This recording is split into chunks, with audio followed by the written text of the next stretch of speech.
Од сите реки во Македонија, Вардар е најдолга, најинтересна и најзначајна река.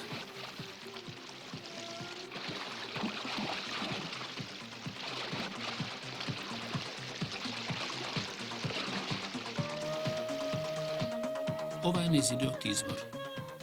На мала падинка овде, крај овој стар даб, што загрижено се наведнал како бабица над родилка, се раѓа најпознатата македонска река. На надморска височина од 683 метри, со средна дебит од 1,5 метри кубни во секунда, од некогашниот богат извор, сега каптиран за потребите на населението од Гостивар, остана да тече само еден мал дел во форма на јас.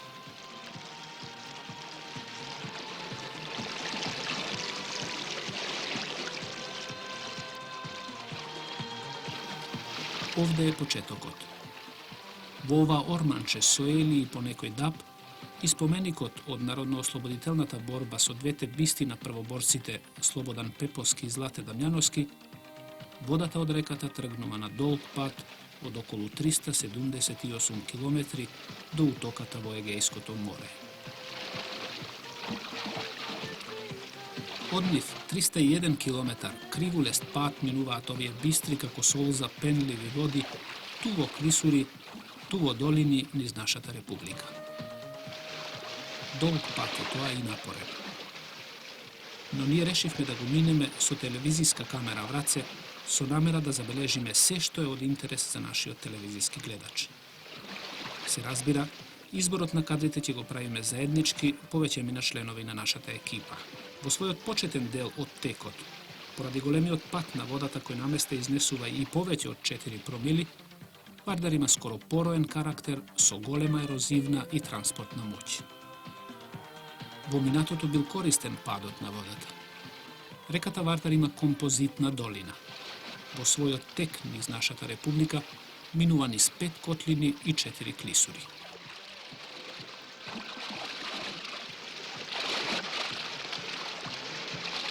Преку испусниот канал на хидроелектроцентралата во Равен, Вардар добива по 8 кубни метри вода во секунда. На овој начин настанува така наречена вештачка пиратерија. А што представува таа? Кога вода од еден слив на море, во овој случај Јадранското преку Шарските води, го менува својот тек и се влива во друго море, во овој случај Егејското. Разурнувачката моќ на водите од Вардар по настанувањето на вештачката пиратерија се зголемува. Глетката на однесен брег од коритото во долните делови не е ретка. Селото Равен лежи во подножјето на Шарпланина. Низ него минува Вардар.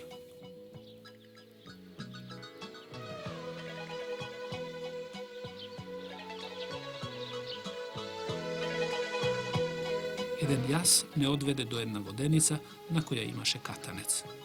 Очигледно, долго време не работела.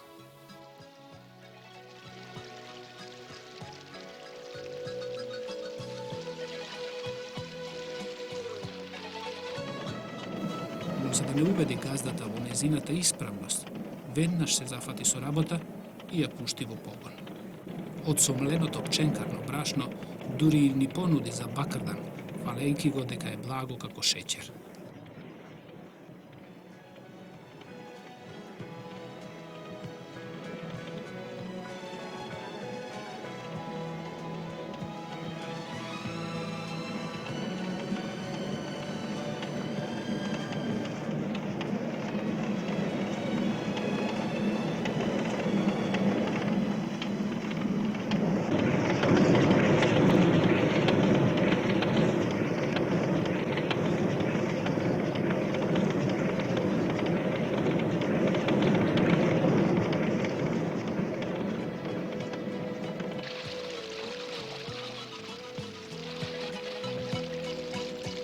До по целото Равен, двата гумени чамци, собственост на извиничко-поречанските одредзи од Скопје, ги донесовме со камион. И веднаш се зафативме со подготовки за влегување во вода. Најпрвин требаше да се напумпаат чамците, да се провери исправноста на вентилите, опремата. Голема група од деца, ученици од селото, вчудовидени го следеа нашите подготовки. Ако во обид за пловење по Вардар немале можност досега да видат. Дури и повозрастните, што подзапираа и се распрашуваа за нашите намери, не можеа да сватат идејата за пловење по Вардар од нивното село до Гевгелија. Дури имаше и такви што не одвраќаа од намерата. Сепак, на крајот пред тргнувањето ни посакаа успех во потфатот.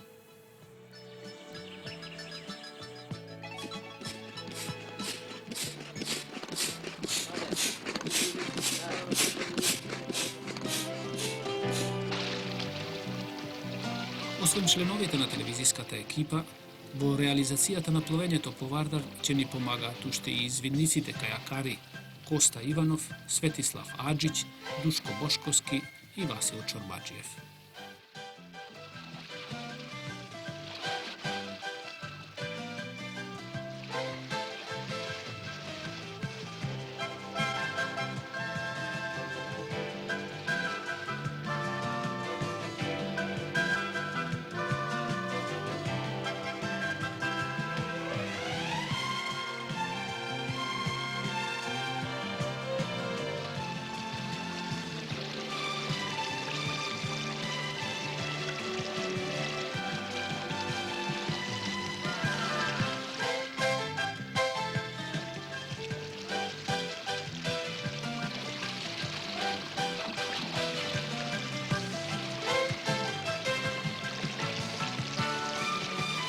Првите тешкоти во пловењето, како последица на недоволното количество вода во коритото на реката, ги почувствувавме уште на почетокот. Иако овде коритото на Вардар е регулирано, со рамно и поплочено дно, пловењето ни одеше бавно. Често бевме во ситуација да ги употребуваме јажињата за влечење на чамците.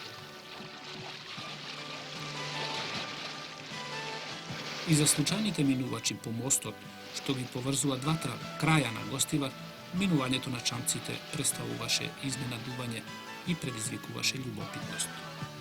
Првата градска населба низ која поминува Вардар е Гостивар. Во минатото, прв пат се споменува како село во една повелба на царот Душан во 14. век. Турците го освоиле на самиот почеток на 15. век, кога Гостивар станува центар на горната Нахија. Од тогаш, па се до крајот на 18. век малку се знае за Гостивар. Во текот на 19. век, кога турската централна власт ослабела, а локалните феудалци зајакнале, настапуваат самоволија и прогони на христијанското население. Познатиот геолог и географ Јован Цвијиќ го споменува Гостивар како град на беззаконие, на чиј пазар крвавите одмазди се редовна слика. Денес Гостивар е нешто друго. Модерна урбана средина, во која новото, иако испреплетено со старото, доминира.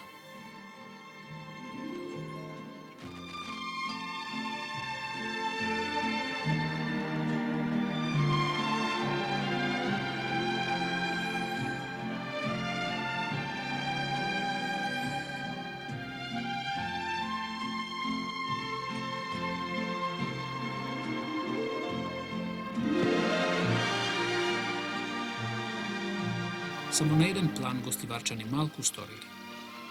Коритото на Вардар, особено на излезот од градот, иако регулирано, до таа мера е загадено со отпадни материи на гостиварската кланица, што со право може да се нарече канал за отпадни води. Со болка и со револт мислиме на бистрите како солза води на Вардар над Гостивар. Овде тие се изгнасени. Колку може да биде вандалска човековата негрижа. А Вардар, како река, не е собственост на гостиварчани. Надолу, уште низ многу населби, минува тој. Брзаме да го напуштиме овој дел од реката. Две причини тоа ни го наложуваат. Првата е неподносливата смрдеа од изгниени органски материи фрлени во реката, а втората – малото количество на вода што не дава можност за брзо пловење. Зад нас останаа селата Вруток, Равен и градот. Пред нас е Полошката котлина. Таа лежи на 300 до 600 метри надморска височина и зафаќа површина од 373 квадратни километри. Иако се дели на горни и долни полог, сепак представува една релјефна целина. По целата најзина должина, што се протега од север кон југ, Вардар минува низ неа. Од западната страна, по должината на целата котлина се препречира Шар планина. Впрочем, и изворот на Вардар е од подножјето на оваа планина. Источните граници на Полошката котлина ги чини Сувагора.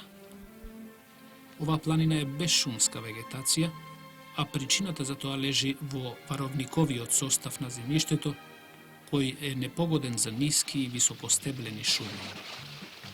Поточно име не можело да и се даде. На 2 километри источно од периферијата на Гостивар, Вардар ја прима од десно првата притока Лакавица и врти кон север. Низ овој честак од врви тешко може да се види сливот. И ние тешко минуваме. Наидуваме на големи гранки и цели стебла во реката. Коритото на Вардар е се уште мало, а вегетацијата богата. Го продолжуваме пловењето со надеж дека на првата кривина ќе наидеме на подобри услови со помалку пречки.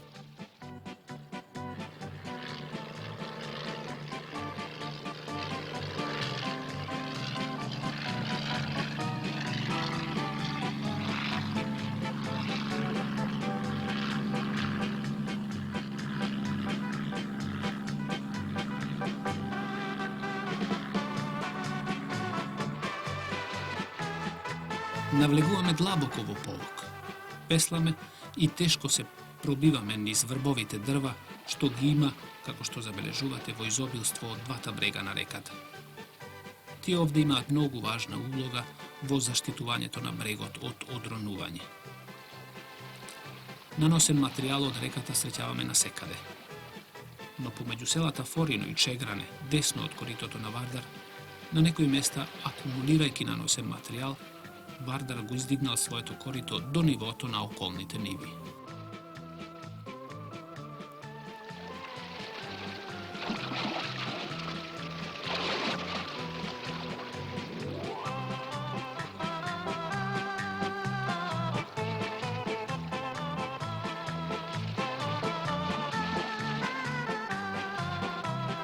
Од овој дел на патот по реката, нашата камера ги забележа најголемите гробишта на автомобили од сите типови и години на производство.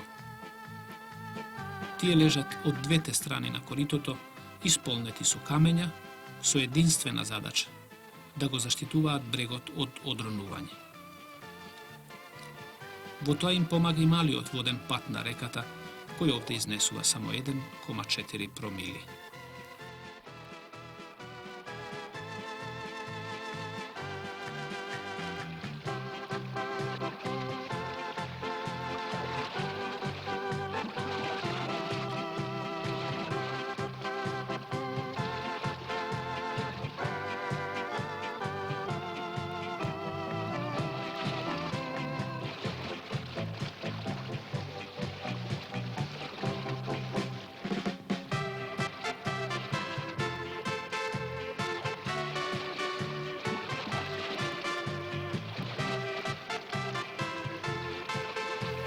Наидувавме и се уште наидуваме на остри свиоци и окуки по коритото, поради што бреговите се нестабилни. Во летните месеци и во рана есен, кога водостојот на Вардар е најмал, мештаните се обидуваат да го исправат коритото. Многу малку им успева тоа. Во повеќе случаи, одново кога Вардар надојдува, тече по старото корито.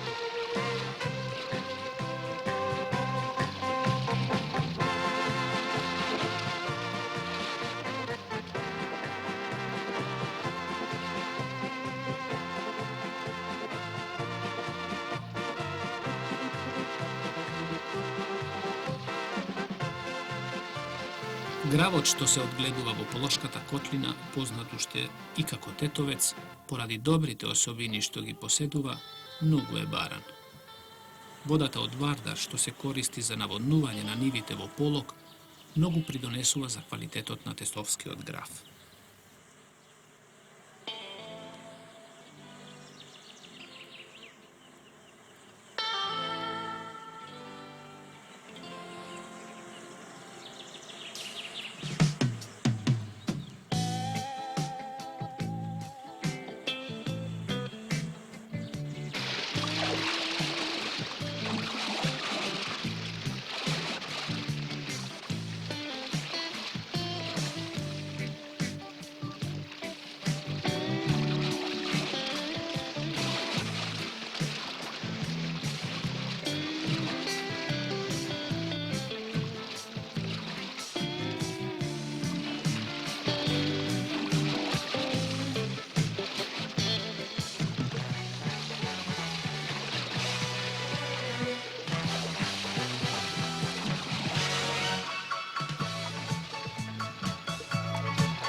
Тетово не останува одлево, како најголема полошка населба, што се споменува уште во 13-тиот век под името Хтетово.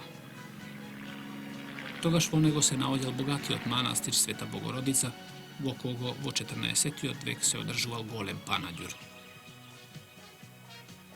По заземањето од турците го носел името Калканделен, штит што го допира небото. Како убаво место, окружено со зеленило и со интересна стара градска архитектура, се споменува многу често од почетокот на минатиот век.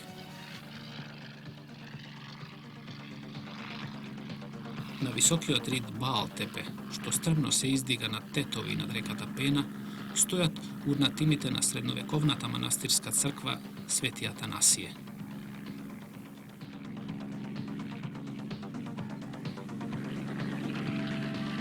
На тоа место, на врвот, тетовскиот мутесарив Абдул Рахман Паша изградил голема и јака тврдина.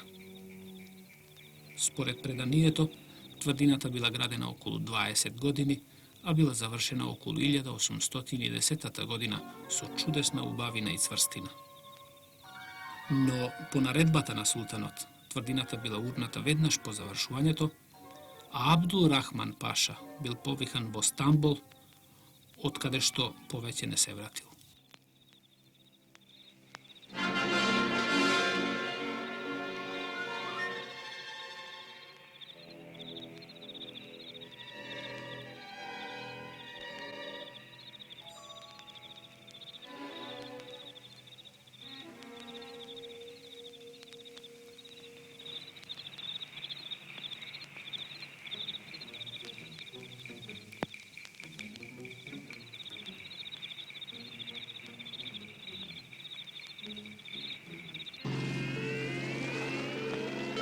Дервишкото тече Арабат Баба или Серсем Али Баба представува комплекс од обредни, стамбени и економски згради сместени во простран ограден простор.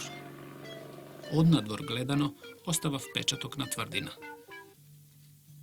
Изградено е во подножјето на шара близу патот кон Гостивар.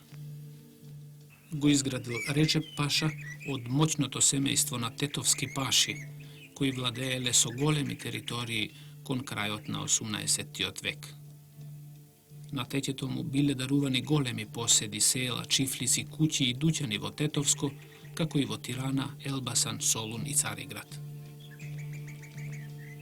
Тетето и припаѓало на дервишката секта Бекташи. Od gradbite денес се зачувани десетина. Нив и ви ги прикажуваме без некој особен ред. Секако на интересен објект е шадрванот. На него и најмногу се задржува нашата камера. По својата архитектура интересни се и објектите. Иваде тхането со богато украсена купола од пластични гипсани шари, турбето, кулата и зградата Ахчикани. Двете чешми, гробовите со богато украсени мермени плочи и зеленилото, умешно се вклопени во целината на објектот. Се предпоставува дека целосно теќето го изградиле прошлените мајсторски раце на турбешите од Маларека. По своето богатство и уредност, теќето на времето било едно од најубавите во европска Турција.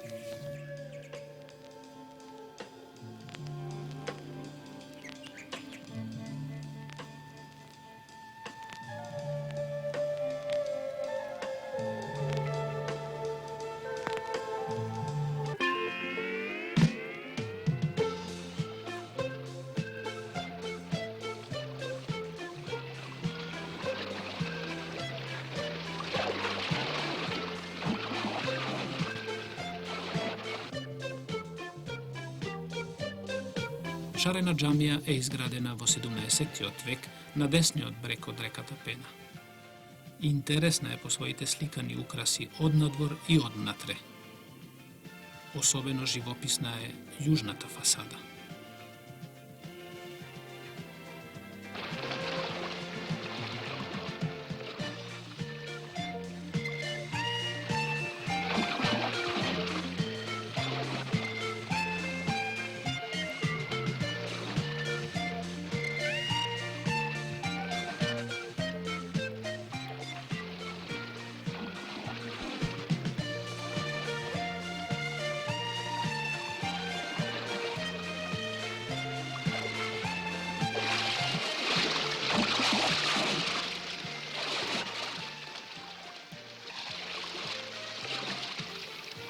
Од кои собра во себе водите од Новоселска и Палчишка река, кои дотечуваат од Кајшар планина, коритото на Вардар очигледно е поисполнето со вода, а како последица на тоа полесно можеме да пловиме по него.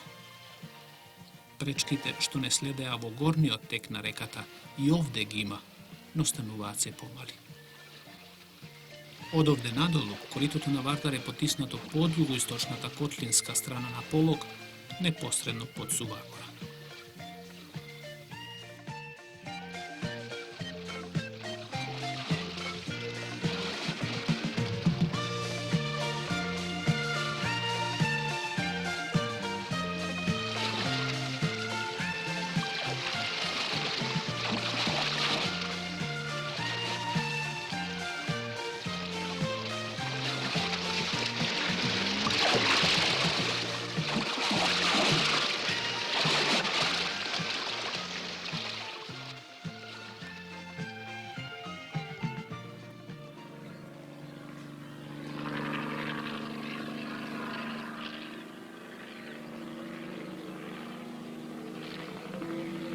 Пред Желинскиот мост, или како што го нарекуваат мештаните Невестински, одмараме.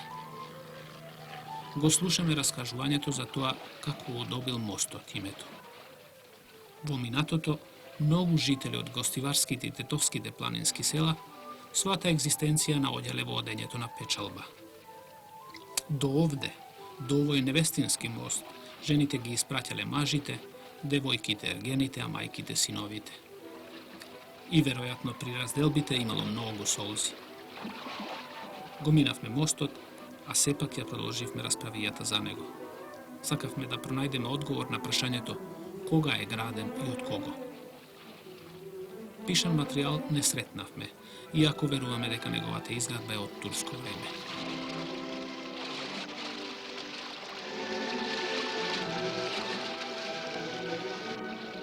Низ долни полог, Вардар ги има сите карактеристики на рамничарска река. Основната е бавниот од и доста големата населеност на двата брега. Минуваме низ повеќе убави села. Тука по редослед како наидуваат се Сиричино, Туденце, Копанце и Раотинце. човек кој првпат ги гледа и не прави некоја разлика меѓу нив. Малку сретнуваме луѓе во нив, веројатно се на работа во полето, а тоа овде е доста плодно. За момент нашата камера ја вртиме кон шара и кон незиното подножје. Тука стоел средновековниот град Лешок, што се спомнува во повеќе историски настани. Освојуван е, уриван и обновуван повеќе пати. Во јужното подножје на градот Лешок, на широка тераса, стои црквата посветена на Света Богородица. Се споменува за прв пат во 1326 година. Во турско време била доста оштетена и обновувана, а нартексот бил дограден подоцна.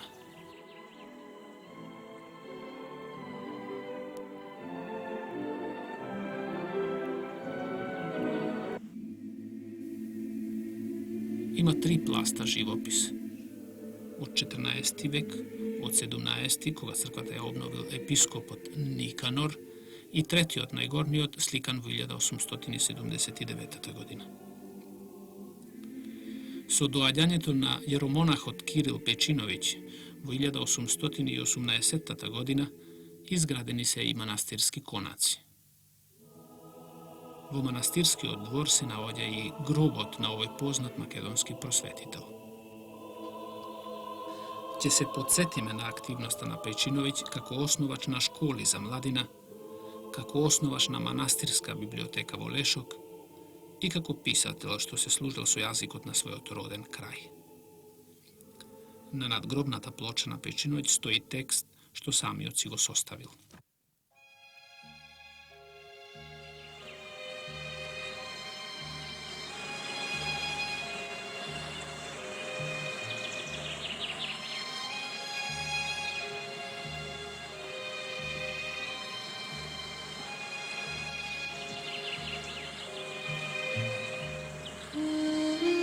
Зад нас останаа 63 километри воден тек сметано од изворот. Овде Варда ја напушта Полошката котлина. Веднаш по населбата Јегуновци влегува во првата клисура наречена Вардарски дел.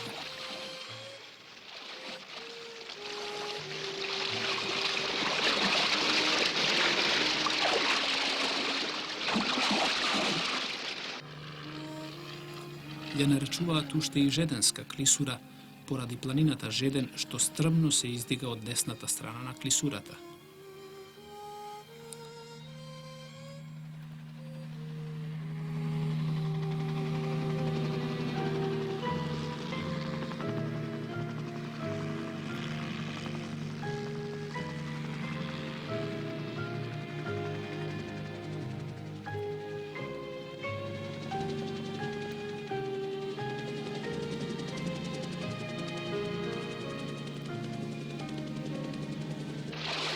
Делови на Скопска Црнагора се протегаат по левата страна на клисурата, која има лактеста форма, па го свртуваат текот на коритото од југозапад-североисток кон југоисток.